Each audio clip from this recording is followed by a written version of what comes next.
और कहते हैं जिसके खून में धंधा हो। पैसे का दूसरा नाम रिलायंस कम्युनिकेशन को बैंकरप्ट करार दिया गया। हारी हुई बाजी को जीतता है, कैसे बाउंस बैक करता है। जी हाँ, उस शख्स का नाम है। कभी कभी कुछ जीतने के लिए कुछ हारना पड़ता है और हार कर जीतने वाले को बाजीगर कहते हैं। डायलॉग तो सुना होगा आपने। और आज मेरी केस स्टडी कुछ इसी पे ही है, क्योंकि ये केस स्टडी उस शख्स की है जो एक टाइम में दुनिया का 6th richest पर्सन, जी हाँ, छठा सबसे अमीर आदमी, 4 लाख करोड़ से ऊपर की दौलत का मालिक, बैंकक्रप्ट होने के बाद कैसे बाउंस बैक करता है, कैसे एक उस बाजीगर की तरह हारी हुई बाजी को जीतता है। जी हाँ, उस शख्स का नाम है अनिल धीरूभाई अंबानी। अंबानी नाम तो आपने सुना होगा। पैसे का दूसरा नाम अंबानी है, चाहे वो अनिल अंबानी हो या मुकेश अंबानी हो। इस परिवार को लेके पिछले दिनों बहुत इंटरनेट पे चर्चा रही जब अनंत अंबानी की प्री वेडिंग पार्टी हुई। दुनिया के बड़े बड़े लोग, मार्क जुकरबर्ग, बिल गेट्स, बड़े बड़े एक्टर अमिताभ बच्चन, शाहरुख खान, सलमान खान, सब वहाँ पर दिखाई दिए। तो आज हम इस केस स्टडी में बात करने वाले हैं अनिल अंबानी की, जो एक टाइम में रिलायंस इंडस्ट्री का मैनेजिंग डायरेक्टर था। वहाँ से कैसे ऊंचाइयों तक जाके फिर इतना नीचे गिर के और वापस एक बड़ा शानदार कमबैक होने वाला है। तो आइए शुरुआत करते हैं इस केस स्टडी की कि अनिल अंबानी एक हारी हुई बाजी को कैसे जीतते हैं और कैसे बाउंस बैक कर रहे हैं।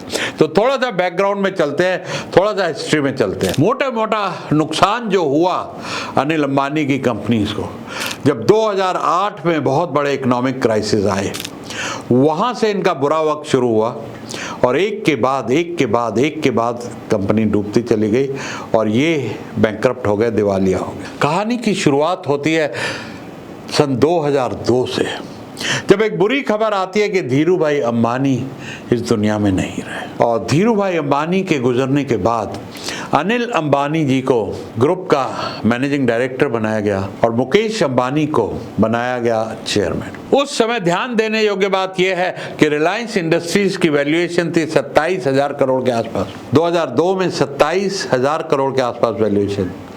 आज आप जानते हैं कितनी वैल्यूएशन है? रिलायंस जो मुकेश अंबानी के पास है उसकी अकेले वैल्यूएशन 20 लाख करोड़ रुपए है। जी हाँ, अगर आप जीरो लगाने लगेंगे तो थक जाएंगे, कैलकुलेटर में एरर आ जाएगा।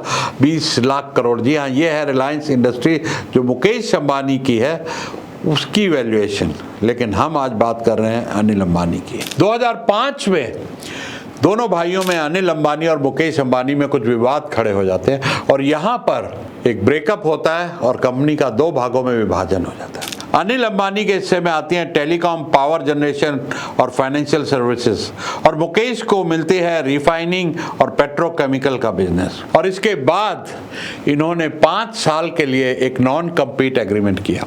यह नॉन कम्पीट एग्रीमेंट होता है कि दोनों एक दूसरे के बिजनेस में सेम बिजनेस नहीं खोलेंगे। अगर अनिल अंबानी टेलीकॉम में थे तो मुकेश टेलीकॉम नहीं खोलेंगे। अनिल अंबानी अगर इंफ्रास्ट्रक्चर में थे तो मुकेश अंबानी इंफ्रास्ट्रक्चर में नहीं घुसेंगे। अनिल अंबानी अगर पावर सेक्टर में थे तो मुकेश अंबानी पावर सेक्टर में नहीं घुसेंगे। ये 5 साल का एक एग्रीमेंट उनके बीच में हुआ, नॉन कम्पीट एग्रीमेंट। और उसके बाद अनिल अंबानी ने Reliance communication, Reliance power, Reliance capital, Reliance infrastructure, Reliance naval और रिलायंस होम फाइनेंस को रिलायंस ग्रुप के अंडर ऑपरेट करना शुरू कर दिया। उनके ग्रुप का नाम पड़ा ADAG, अनिल धीरूभाई अंबानी ग्रुप। साल 2007 तक अनिल अंबानी ने रिलायंस ग्रुप के थ्रू खूब पैसा छापा और यहाँ पर अनिल अंबानी के ग्रुप की वैल्यूएशन हो गई 4 लाख करोड़। जी हाँ, 4 लाख करोड़ इनकी वैल्यूएशन हो गई। और एक सबसे बड़ा कामयाबी का हिस्सा था रिलायंस कम्युनिकेशन। लेकिन गलती क्या हुई आगे ये हुई कि जब 4G आया और ये भाई साहब अपग्रेड करने से चूक गए। ये अभी तक 2G के झमेले में फंसे रहे और वहाँ पर इनकी कंपनी घाटे में और नुकसान में जाने लगी। लेकिन उससे पहले 2008 में ये एक रिलायंस पावर का IPO लेके आया, जो उस टाइम का सबसे सक्सेसफुल IPO था। और इनको मुंबई की पहली मेट्रो रेल का कॉन्ट्रैक्ट भी रिलायंस इंफ्रास्ट्रक्चर में मिला। यहाँ तक अनिल अंबानी एक सोने के रथ पे सवार थे। लेकिन 2008 का जब कोलैप्स हुआ, 2008 के जब क्राइसिस आए, तो ये सोने का रथ हो गया पंचर। और पहली ट्रबल शुरू हुई जब रिलायंस पावर को नेचुरल गैस की जो जरूरत थी, 2008 के क्राइसिस में नेचुरल गैस के भाव बढ़ गए बहुत, वहां से इनकी तकलीफों की शुरुआत हो गई। और चलते चलते 2017 तक रिलायंस कम्युनिकेशन जो इनकी फ्लैगशिप और बढ़िया कंपनी थी, वो भी अपग्रेड ना होने की वजह से नुकसान में चली गई और धीरे धीरे उनका मार्केट शेयर गिरने लगा, क्योंकि मार्केट में 4G आ गई थी और वहां पर इनका 5 साल का जो नॉन कम्पीट एग्रीमेंट था वो भी खत्म हो गया। जब मुकेश अंबानी जियो मोबाइल लेके आए तो अनिल क्या, वोडाफोन, आइडिया, मार्केट में सबके छक्के छुड़ा दिए उन्होंने और एक छत्र राज कम्युनिकेशन में जियो का हो गया। और इसके बाद कहते हैं जब बुरा वक्त आता है ना, अकेला नहीं आता, और उस टाइम में सारे डिसीजन भी गलत होते चले जाते हैं। और यही अनिल अंबानी के साथ हुआ, एक के बाद एक डिसीजन गलत होते चले गया। 7,000 करोड़ से ऊपर का कर्जा हो गया, डेट हो गया। बहुत सारे बैंकों ने इनके खिलाफ बैंकरप्सी फाइल करनी शुरू कर दी और एक एक करके Reliance infrastructure, Reliance capital, Reliance home finance, Reliance power, सबको भारी नुकसानों का सामना करना पड़ा। और एक टाइम आया 2019 में रिलायंस कम्युनिकेशन को बैंकरप्ट करार दिया गया। अब यहां से शुरू होती है हार कर जीतने वाले को बाजीगर कहते हैं की कहानी।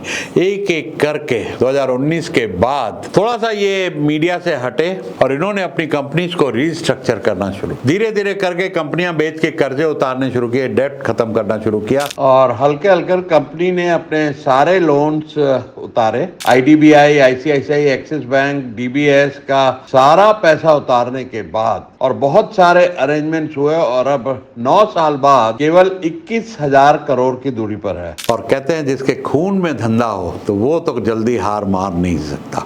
और यही अनिल अंबानी धीरे धीरे करके बाउंस बैक करना शुरू हो और 2024 में इस साल, जी हाँ, अनिल अंबानी आज के दशक के, आज के टाइम के सबसे हॉटेस्ट सेक्टर में घुस गए और वो है EV। जी हाँ, इलेक्ट्रिक व्हीकल सेक्टर आज का हॉटेस्ट सेक्टर है, इंडिया का ही नहीं दुनिया का हॉटेस्ट सेक्टर है। और इस अपॉर्चुनिटी का फायदा उठा के आज अनिल अंबानी भी इसमें काम चालू कर चुके हैं। और इस वीडियो के बनते वक्त अनिल अंबानी की नेटवर्थ लगभग 8,300 करोड़ तक पहुंच चुकी है। आप देखेंगे कि अगले 2-3 साल के अंदर अनिल अंबानी वापस 2 लाख, 5 लाख, 10 लाख या 20 लाख करोड़, कुछ भी करोड़ की कंपनी के मालिक हो सकते हैं।